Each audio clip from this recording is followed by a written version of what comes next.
First, Dakota, thank you for allowing us to bring all of our equipment into your studio. This is the design area, right? The design studio, yes. Yeah. Yeah. You know, I've known you for a long time, have not seen you for a few decades. You are, in my opinion, in your generation, probably one of 2 or 3 leading designers for what you do. Why do you think you've been so successful? A direct question like that is always interesting, because I worked very hard, and this notion of success is something that was implanted or planted in me from my childhood through my family and their activities. Growing up on the stage, having to be a professional in a very intriguing area, unique area, magic. One mistake and you're out. One mistake and you're just like everybody else. So the point was always about differentiation and separation, and the only way to get there was by being highly self-critical, highly disciplined, and perhaps gifted and maybe, perhaps talented and maybe gifted. You know. Talented, maybe gifted, and making those gifts grow. How young were you when you were performing as a professional magician? Well, the command performances when I was 4 years old, you know. Did they make you disappear, like at bedtime? No. It was come down and entertain the guests, and the guests were always made up of, you know, an array of comics and, you know, all different sorts of entertainers. Second sightseers, mind readers, guys like Milt Moss. Don't know if you know him, but he was, I can't believe I ate the whole thing. Yeah. Fellow. I mean, it was, you know, it was the whole bunch of 1950s Borscht Belt comics and magicians who'd be over the house, and my father would say, come down and show them what you can do. That translated into, by the time I was 10 or 11, I was billed as the world's youngest magician. I was doing a solo act. And that continued into my late teens and actually early 20s. So I think the logical thing that I've been wondering about is, how did your magic and your professionalism as a magician and your father's professionalism as a musician, how did your career as a magician help you evolve into being one of the leading furniture makers and designers in America? Did you see The Illusionist with Ed Yes. Norton? Yeah. Well, the part, and it nearly made me cry. I've been out of magic, or not out, hopefully I'll never run out of magic, but, or being magical for that matter. But I've been out of the performance phase of magic, I'd say now, for the last 30 some odd years. And interesting range of reasons that I left. Some of it is because it was my family's profession, and it's an interesting life and a hard life and a life on the road, and there's certain romance, and then there are other aspects of it that, just like anything else, are really grueling.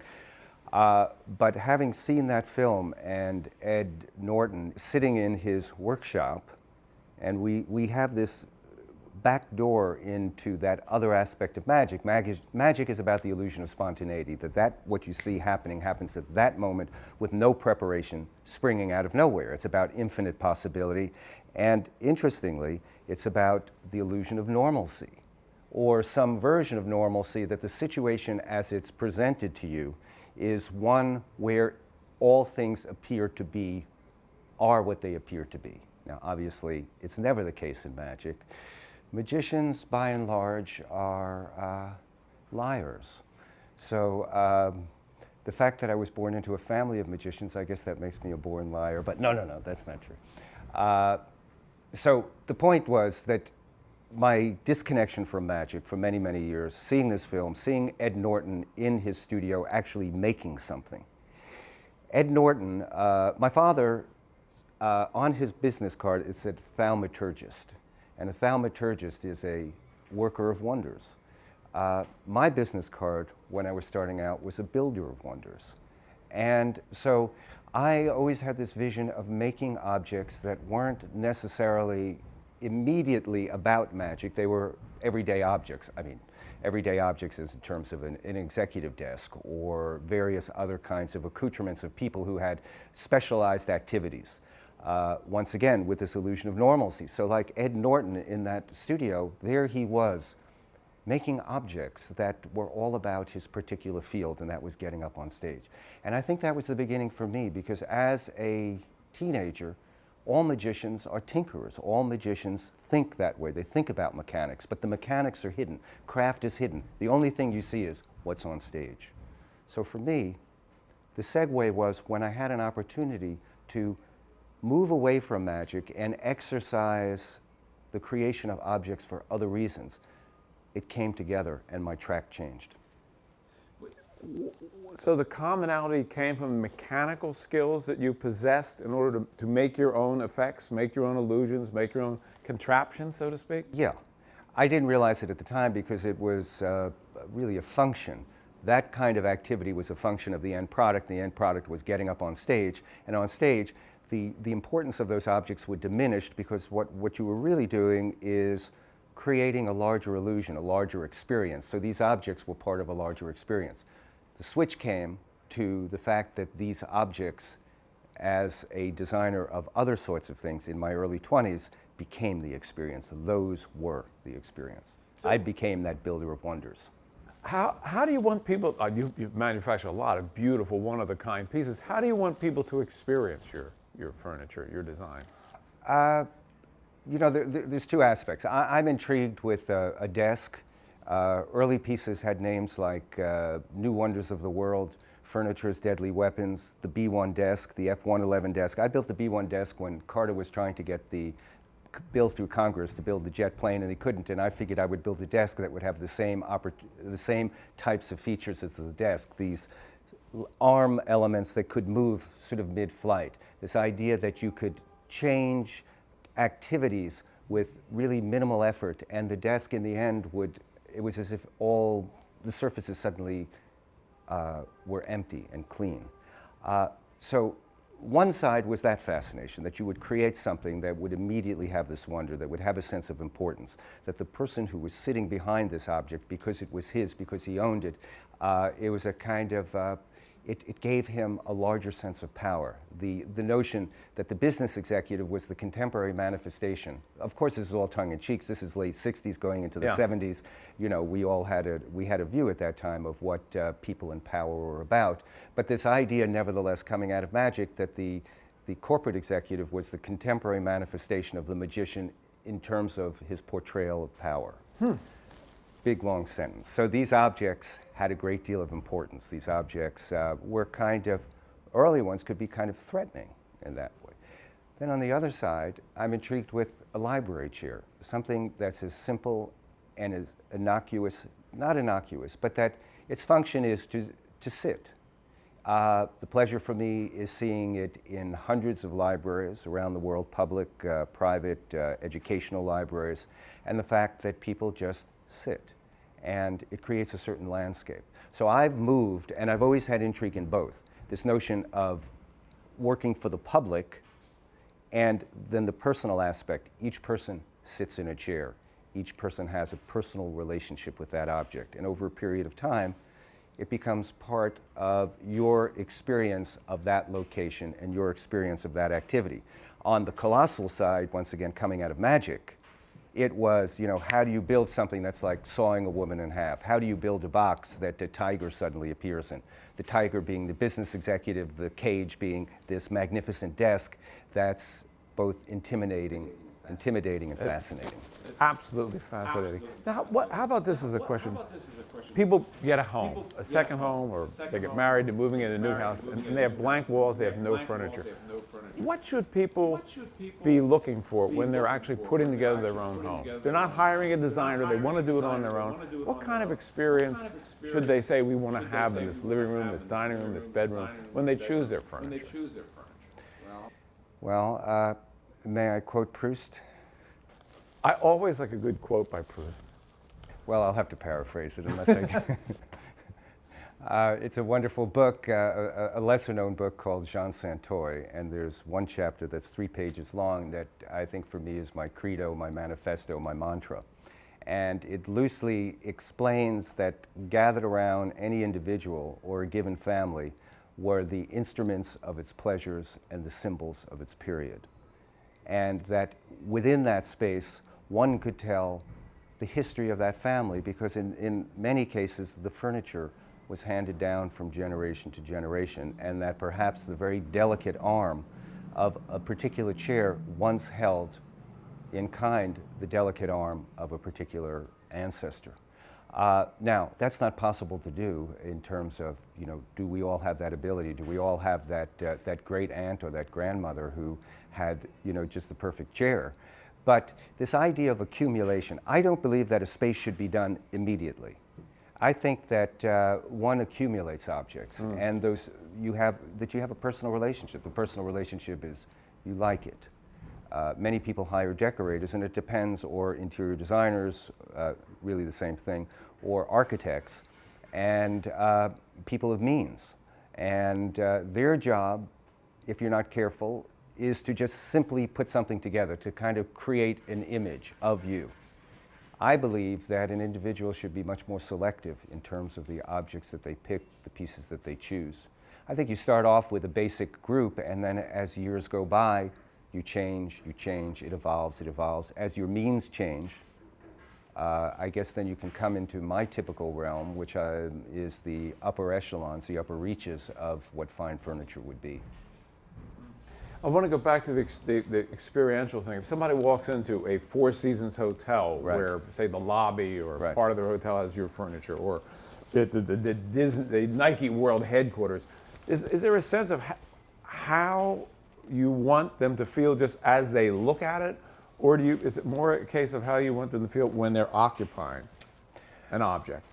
You know, it's interesting for me because in those cases, I don't function as the architect or the interior designer. I make objects, and my role is to imbue in an object, a chair, a particular club chair, a large lounge chair, a desk, a table, a bed, a sense of direct connection to that purpose or function. I believe that because, you know, my father would glide downstairs when we were all seated at dinner, and, you know, he had a tuxedo on, and his complexion, he looked like he had just been out in the sun, and we would always say, do a good show and be careful. Now, that had two meanings.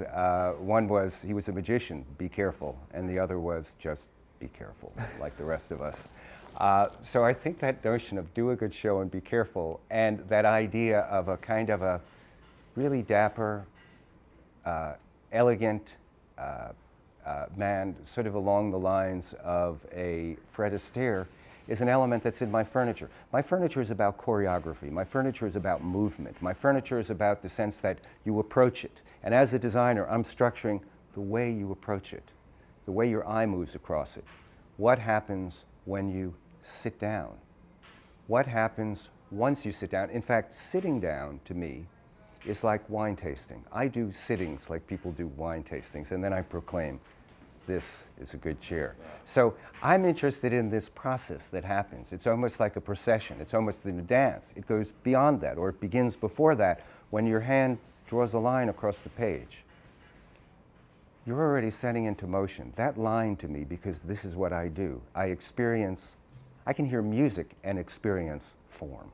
How do I take from, you know, my time, my generation, where I came of age, a Philip Glass, a Steve Reich, a Laurie Anderson, and I have a particular experience listening to that, and it touches me in a way, and I'm thinking, how do you create an object that has that kind of feeling, that sense of, like a good consommé, you know, deceptively simple, highly complex, you know. Sitting is a very interesting process, you see. We don't think about it, but it's like a diver, you know, at the end of a board just before he leaps, you know. There's a series of motions and movements that we make when we sit down, and I've broken it down. And perhaps some of this is because of my experience in magic and breaking down every movement, every hand movement, every gesture, every word, every breath into a series of like milliseconds, because you're creating an experience for others. So I thought about sitting in the same way, the way you approach the chair, the way you turn around, the way the backs of your calves barely touch it, the way you position yourself with your hands. And then this moment where, as you're coming back, you're in free fall. And your life flashes before your eyes, you know. Will the chair be there? Will I sit on the arm? Will I get stuck in the seat? Will the chair break? You know, all forms of humiliation. Remember when Charlie Chaplin ripped the chair Man falls on the floor. We all laugh. Better him than me. You know, great sense of relief. He's humiliated. We're intact. We're superior. We laugh. So all of these things happen when you sit in a chair. I mean, it happens like that, you know. And then the great relief when it receives you properly. So, you know, coming back to the wine tasting, you've cleared your palate, you know. Your back is relaxed. Your bum is relaxed. And now the chair receives you, and what do you experience? And then what happens as you then settle into the chair? So I've always thought about all of these things. So that line across the page, when you begin to draw, begins to set into motion. That sound from Laurie Anderson or Phil Glass begins to kind of create a certain mood or a certain experience of how I want that person to feel when he sits in the chair. Now take that experience to Nike headquarters. Take that experience to the Four Seasons, two different kinds of activities. Typically when people are sitting in large reception areas, there's a sense of, they both have a sense of propriety and importance, you know. In one, you're waiting. In one, it's the, let's call it, in both cases it's hospitality. In both cases, it's the consideration of that corporation to make you feel comfortable and make you feel that you're you know, prepared and ready and focused. In a hotel, it's a sense of opulence. It's a sense of extreme comfort. It's a sense of being serviced properly. And my furniture, I believe, fits into those situations because of where I've come from, where my thinking always has been. Ease, movement, considering the ultimate function of those pieces, which is a kind of dignity and comfort. And how we get to that position, how we approach that object, how we turn around, how we sit down, what we feel. Beautiful answer. Let's talk about the manufacturing component. Yeah. Why do you do it the way you do it? Made in New York, made in America, all in one shop, design, manufacture. Why? Because it's really the way I started out. You know, last year I received an award, Stars of Design Award, and I didn't really know what I was going to say, and when I stood up there I realized part of the answer to your question, and that is, when I started in the late 60s and the early 70s and one said, or I said I was a designer, people said, is there design in America? There was a big gap. There were periods in the 20th century where design was in the forefront, and there was a great deal of support from the Museum of Modern Art, from industry, largely because of the Bauhaus and other groups moving from Europe who were involved in design because of the war. They had moved here, and so there were these glory days. By the late 60s, the focus of industry had changed. Southern companies, the big Southern companies and Michigan companies, were making traditional furniture for the homes. Those companies that were really on the edge, the cutting edge of what design was about, had switched over to office furniture, and they had abandoned that area. So there was no place for someone who was interested in design to go other than to just simply be a craftsman. I was interested in something larger than that. I was interested in this notion of enterprise. I think because I was a magician and this idea of things being very large, at the same time that I discovered that I could make something and make something extraordinarily well, and I've often said it, that if I was talented as a magician, I was gifted as a builder. It was something, I don't know where it came from. It was immediate, the satisfaction was extraordinary. It involved me all the time. It wasn't as when I was a magician, I was either on stage or off stage, and those two worlds are not the same. It was totally engrossing, totally encompassing. But at the same time that I had that experience of making an object and the satisfaction, I wanted it out there in the world. I wanted something larger than that. I wanted it to kind of fit a very broad landscape. I think I always think about an audience. If I'm sitting and playing the piano for myself at home, which I do almost every night, there's always an audience out there. I'm always thinking about, I never lose that sense of this is a performance, even if I'm the only one there. When I make an object, I'm also thinking about that idea of its audience, who participates around that object. So I wanted something larger. I was attracted to something larger. As I said, when I went up for that award, I said, there's no design in America. There was no place for somebody to go with these kinds of ideas except to do it oneself.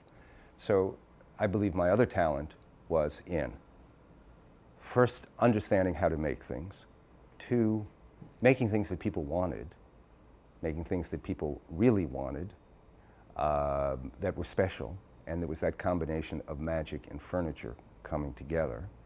Interesting clientele. That clientele was really what aided and pushed this growth very quickly. But it was a desire to create a community, to build factories, to involve others. The notion, although I don't know that I experienced it exactly that way at the time, but the notion that good ideas create jobs, and through jobs you give back to a community. And it was a very 60s kind of thing, at the same time that it was a very a kind of a notion of capitalist, but I wanted to look at it as a benevolent capitalist, the neo-capitalist, somebody who had a great deal more consideration than what the world appeared to be to those of us at that time who were protesting everything and felt that the walls had to be torn down completely. I felt that the walls needed to stay intact, but our attitude towards how we work together, what this team is about, team leaders. And to me, the satisfaction was that it all started in my mind. I was the guy who thought of that thing. I was the guy who created a desire in others to have those objects. The fact that I had this mysterious ability to either build these things or to focus others who surrounded me on the methods that I had begun to establish. Of course, it incorporated their skills as well, and people from all over the world, 30 different nationalities in the factory. And that it was a kind of a communal activity. I mean, certainly a hierarchy, but a communal activity. How would you describe the skill sets of some of the people we're going to see when we tour the factory? Just very briefly, what do they do that so many people have no knowledge of, but they just take for granted when they sit on a piece of furniture? When most people pick up tools, they're struggling in the moment. A tool to a craftsman is the same as an axe, a guitar to a musician or a piano. He doesn't think about the instrument, he just thinks about what he wants to say. Tools are second nature. His body movements, the structure of his muscles, it's like a dancer. I always thought about these things, Dancer, it's this muscle memory that fires, It's so precise, it's so exact, the hand moving back and forth, it's sawing, it's just this reciprocal, it's back and forth, back and forth, back and forth. And the wonder and the discovery, because I had come out of magic, music, and dance, this idea that when you hold a tool and you move that tool, it's so precise that you could create the same level of precision with that tool in your hand that one would typically envision a machine to do. So the body is like a machine. It just repeats certain motion. The brain is the interesting part. How it modulates, controls, maneuvers those motions to create certain forms and certain surfaces. Interestingly, it's a common language between all craftspeople, and they take it for granted, and that's what's wonderful. There are certain times where I am so dead sure of a particular technique and I say, no, this is the way it has to be done. We have to start here, start here, start here, start here. And there are other times where I go, well, I don't know. You hand it to these guys and they do it. And then I come out and it's done. I don't know what they did, but they did it. But the point that makes us different, or as Chevy Chase says, I'm Chevy Chase and you're not, is that there's an end product in mind, a certain level that needs to be attained, a certain refinement. And so it's a combination of what they've brought here, some of which I don't understand, but they've got, and the techniques, and a very clear idea of what that end product is that creates what we do. It is magical, and why don't other people get it or understand it? Sometimes I don't even get it. Sometimes it's just there, it just happens, and that's part of the wonder, I mean, there's wonder at all levels. There's wonder in design, there's wonder in drawing, there's wonder in that ultimate object. And to a guy like me, I don't need to see the object. It's already existed in my head. It's like a composer who, the instrument is merely a medium for experience so that others can, it's the externalization of a particular experience. Same thing happens out there. There's always both a very clear understanding, and then there's that mystery, and it's that mystery at all levels that always brings me back. And that's what I want others to experience, that, this is kind of different. And in a strange way, that mystery is so prevalent in the effects of magic and illusion. Yeah. Yeah, that everything we're talking about comes back to that. Oh, it does. But the interesting thing, and I guess that switch for me was, as I said, magicians, you know, are liars, and because I was born into a family of magicians, I'm a born liar. I think my attraction to making objects was that it was very honest, and that in magic, once again, the craft is hidden. In design, the craft is exposed, but the intriguing part of exposing it, it's like a sucker effect in magic again. The more you expose it, the more mysterious it becomes at the same time. But at least it's an honest way. At least it's there, it's accessible, it's visible, but you still don't understand it. It's still wonderful. You're really on your game today. You're highly articulate. You're in the 99th percentile of people I've interviewed who are articulate people. Thanks. Absolutely. Thanks. Want to ask you just a couple other kind of fun things. When I walked in here today, I saw this. I had forgotten that you actually designed the couch for Oprah that Tom Cruise jumped on. What was your reaction to that crazy moment that he was jumping up and down on your couch? What did you think about that? I was amused, you know. It goes back to what was my original intent. My intent was to make objects that others wanted and that would incorporate into their life. I can't control how they use it, but the fact is that they would want it and that it would be there, and that once it's there, you know, it takes on a life of its own. And in that case, I mean, what was interesting, after that I went online because I saw that image, but then when I think of all the bottoms, all of the extraordinary bottoms that have been in the world that have sat on that couch, you know, Tom Cruise just being the sort of the, you know, that one moment in time. I mean, everybody in the world has sat on Oprah's couch. That's you know? true. And so I have got out there, I probably got 300,000 or 400,000 objects out in the world at this point in time, right? And who knows who touches them, who lives with them, who they get passed down to. Gum under the seats in library chairs. I told you. Did I tell you that? Yes. Oh, I did. Well, they have to have some. If you got all those library chairs, there has to be some gum and some graffiti. And Day one, I went into the library, pulled the chair up to the table. This was the San Francisco Public Library, the first project, 1,000 chairs. First chair I sat in and pulled up to the table, my hand got stuck. It was fresh gum, unfortunately, but yeah. how about some of the other notable people for whom you've designed? I mean, in the beginning, Yoko and John Lennon were very early clients of yours. Just briefly, what was it like dealing with Yoko and John back in those days? I didn't know John. I once came to the house and John was in the other room. It was a particular moment in their life where John was absent. And so I would get invited to the Dakota by Yoko, and we would talk. And I think that it was very important to me in a lot of ways because, you know, it was the magical mystery tour. I walked around the house. She showed me different rooms. There was that wardrobe room. And I, you know, had the same feeling I did when I went to Brooks Costumes with my father when he was playing a vampire in some film. And right next to, while he was busy trying on capes,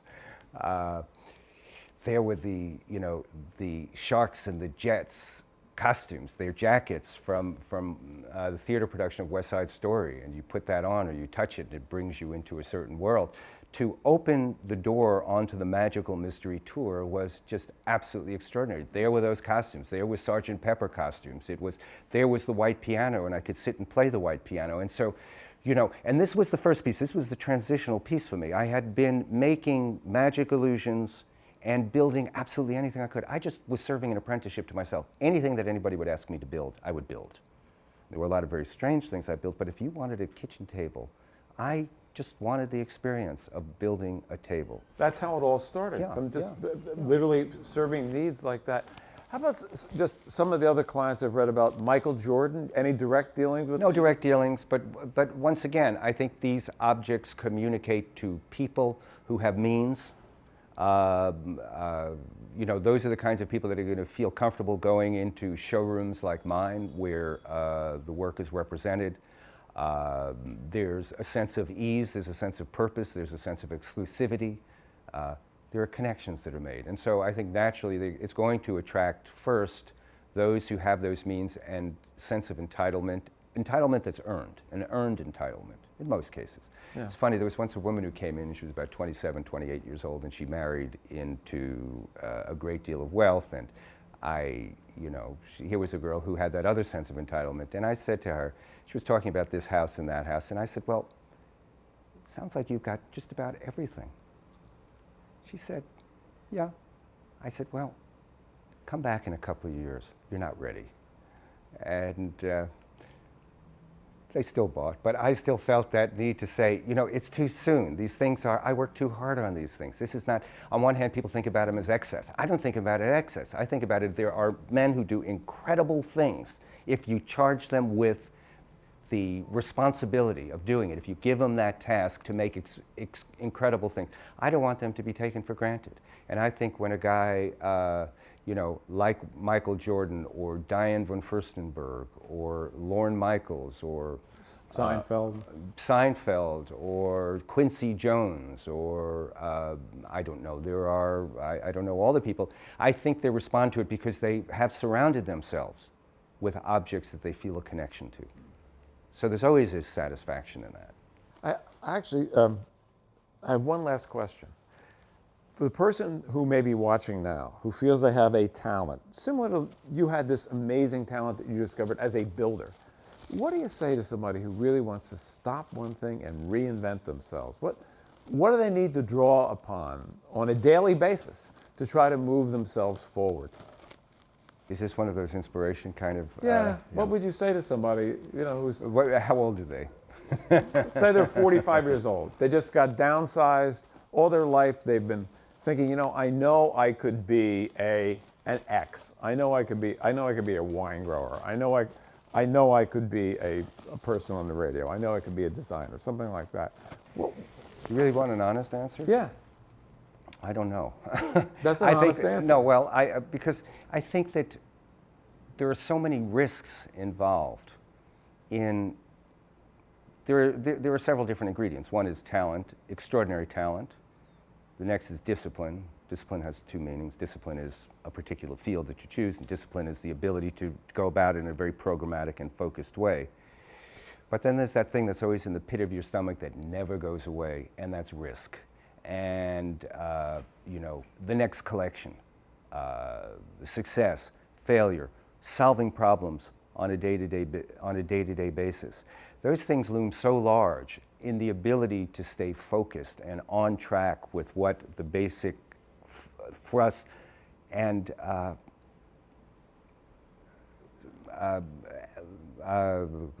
root of what your work is. That it's sort of like you're getting boxed at all the time, and yet at the same time you're still typing your novel. I mean, you've got to do both at the same time. I don't know that happens in those changes. Maybe if you had some money saved up and you wanted to open a vineyard, yes. But even behind that is every day you're risking everything, that your choices, your decisions are going to be correct and that they're going to move in a successful direction. One last question. How does risk work for you? How does risk make you and enable you to do what you've done and continue? I don't see it as risk, I see it as excitement. How do I deal with the anxiety connected with it? I either ignore it or it pushes me harder. Let's pause there. Thank you very much. Sure.